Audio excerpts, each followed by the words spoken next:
Faire de la normalité une stratégie, c'est l'idée iranienne. Les États-Unis sont sortis de l'accord 5+1 sur le nucléaire. L'idée de Téhéran est de faire comme s'il ne s'était rien passé, poursuivre les termes de l'accord même si l'Amérique en est sortie. Tout porte à croire que les Chinois, les Russes et les Européens ont apporté des garanties à Téhéran pour faire en sorte que la décision de Trump n'ait pas ou peu d'impact. Les Iraniens redoutent avant toute chose les sanctions économiques. Ils sont en train de sortir péniblement de l'ornière. De nouvelles mesures de rétorsion leur porteraient un coup sévère. Tu sais qu'aujourd'hui, si tu es une entreprise, si tu fais du business avec Téhéran, il t'est impossible de développer des activités aux USA, ou alors tu risques de payer de lourdes amendes, voire de mettre la clé sous la porte. Il faut choisir où tu travailles avec les États-Unis ou avec les Iraniens. Il n'y a pas de demi-mesure. C'est une ligne dure, intransigeante que l'Amérique peut tenir car c'est une puissance mondiale majeure.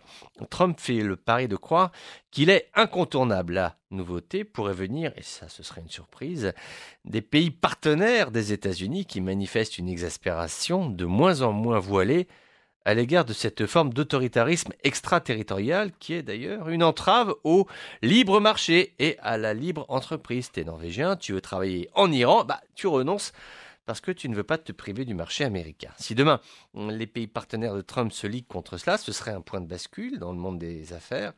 L'investisseur réfléchissant à une création d'entreprise intégrerait ce paramètre dans ses calculs. Par exemple, il renoncerait aux transactions en dollars, ses bénéfices n'iraient plus capitaliser sur les plateformes boursières américaines, il irait chercher des points de croissance en Inde, en Chine, au Brésil, il prendrait au mot Donald Trump en disant vous ne voulez pas de nous, ça tombe bien, nous aussi on veut pas de vous.